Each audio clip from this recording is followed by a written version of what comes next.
салом мухлисони беҳтарин дастаи дунё Барселона дар дербии Каталония мағлубияти сахтро таҳаммул мекунем. Дар як бозии нофаҳмо дастаи дӯстдоштаи мо ба мағлубият рӯбарӯ гардид. Аз рӯи имконияти голзанӣ ҳардуи ҷониб метавонистанд ғалаба кунанд, аммо имрӯз Рафиня ва Левандовски ёри мо набуданд. Аз аввал онҳоро аксарияти мухлисони Барса ба ҳайати бозингари даста қабул карда натавонистанд ва бинед ки бо гузашти вақт умуман мувофиқ набудани ин ду нафар ба фалсафаи даста маълум мегардад. Мо дарҳол ба футболбозони алоҳида гузаштем, аммо дар бораи ин бозӣ гапҳо зиёданд ки ҳамаашро ба тартиб қайд мекунем. Лайки қиматбоҳои худро гузоред ва дар ин рӯзҳои вазмин барои даста биёед дар канори ҳам бошем. Дӯстон, Лигаи Чемпионҳо бармегардад ва моро бозиҳои ҳалкунанда интизор аст. Арсенал ба меҳмонӣ ПСВ меравад. Манчестер Юнайтед бояд дар майдони худ Баварияро мағлуб созад. ПСЖ қувваи худро бо Боруссия Дортмунд месанҷад, а Ньюкасл Миланро пешвоз мегирад. Чӣ гуна сенсатсияҳо моро дастҳо тайёр карданд. Тамошои рақобатҳоро бо 1x боз ҳам ҷолибтар кунед. Дар он ҷо регистратсияи осон, пур кардани маблағ аз тамоми гӯшаву канори дунё, вале аз ҳам муҳим бонус то ҳаҷми $100 дар аввалин пардохт бо промокоди TG Barsa. Ссилкаи бозӣ дар комментарияи ин видео. Жиронаро дар аввал мисли онҳое қабул мекарданд ки чанд рӯз зал рафта худашонро качок мегиранд ва ҳамеша як нафари зур метавонад онҳоро дар ҷои худ шинонад. Чуноне ки Реал ин корро кард. Барселона дар асл зур набудааст ки ба чунин дастҳои ба истилоҳ височка ҷавоби сазовор диҳад. Агар дар бораи ҳайат гап занем, 11 нафари аввал инҳо буданд. Ин як Пеня рақами 1 дарвозабоне ки дар чунин рӯзҳо бояд наҷот диҳад ва ӯ ҳар коре ки аз дасташ меомад кард.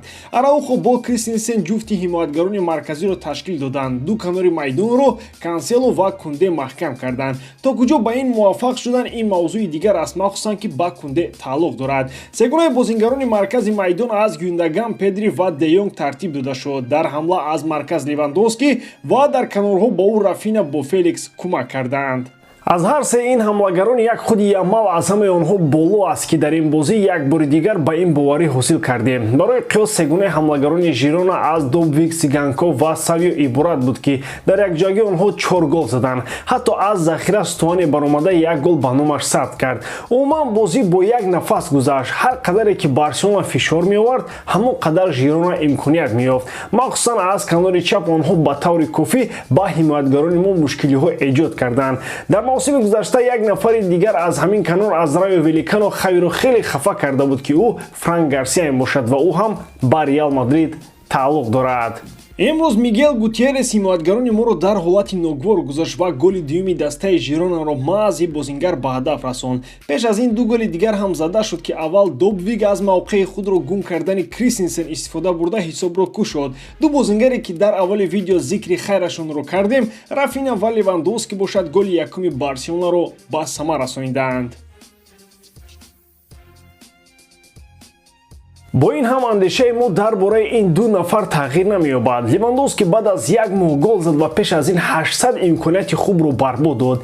Ба гузашта саловот мегӯем, лекин аълам мекунад ки Барса ба ҷои шартнома имзо кардан бо Месси ва нигоҳ доштани Суарес 50 миллионро ба ҳамлагаре ки дар Бавария ба ҳамаи чиз ноил гардидааст сарф кард. Ҳоло ӯ фурсатҳои зиёди голзаниро барбод медиҳад. Суарес бошад дар Бразилия беҳтарин нишонзан мегардад. Мисли қисми якум бозӣ дар 45 дақиқа баъдӣ аз миллион имкониятҳои голзанӣ Барса як бор ва Жирона ду дафъа истифода бурда ҳамин тавр бо ҳисоби 4-2 бозӣ хотима ёфт.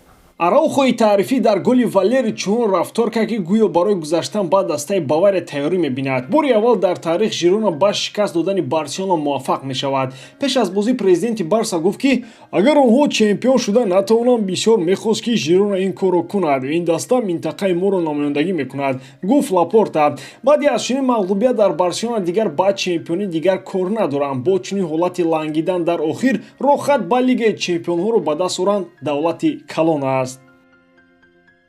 дар мавриди афсонаи Жирона бошад ҳаминро қайд кардани ҳастам ки ягона роҳе ки онҳо метавонанд чемпион шаванд ин варианти Лестер мебошад, яъне бахти баланд ва дар навбати худ нокомии ҳамаи рақибонашон. Хулоса бе мӯъҷизаи варзишӣ ғайриимкон хоҳад буд. Хулосаи мо аз бозии худи дастамон чунин аст ки бале Барса 4 гол сар дод. Бозии даста миёна буд ва метавонист ғалаба ҳам кунад. Бо имкониятҳои доштаи даста гуфтан мушкил ки Барселона то кадом андоза дар ин бозӣ пурқувват буд, аммо дар ҳамла ҳамла ҳамеша як нафар корро ҷазир мекард.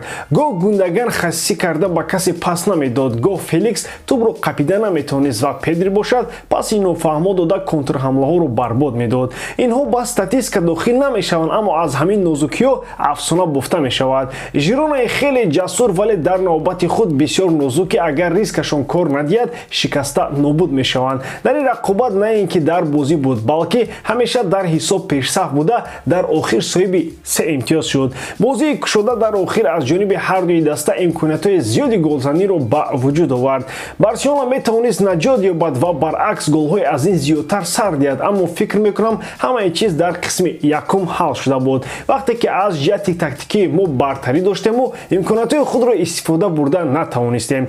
Баъдии кор дар он ки худамон проблема эҷод кардем, вале аз уҳдаи ҳал кардани он набаромадем. Шумо дар ин бора чӣ фикр доред дӯстон? Чаро ҳамлагарони мо ин қадар ҳолатҳои голзаниро барбод медиҳанд? ақидаҳои худро дар комментария нависед, ин барои мо хеле муҳим аст. ҳамчунин нафароне ки ба телеграм канали Барса TG обуна нашуданд, ин хатогиро бояд ислоҳ кунанд, зеро дар он ҷо хабарҳои дастаи дӯстдоштаамон зуд мебароянд. ҳамчунин шумо метавонед ин хабарҳоро бо дигар мухлисони Барса муҳокима намоед. ссилкаи телеграм канал дар описаниеи ин видео.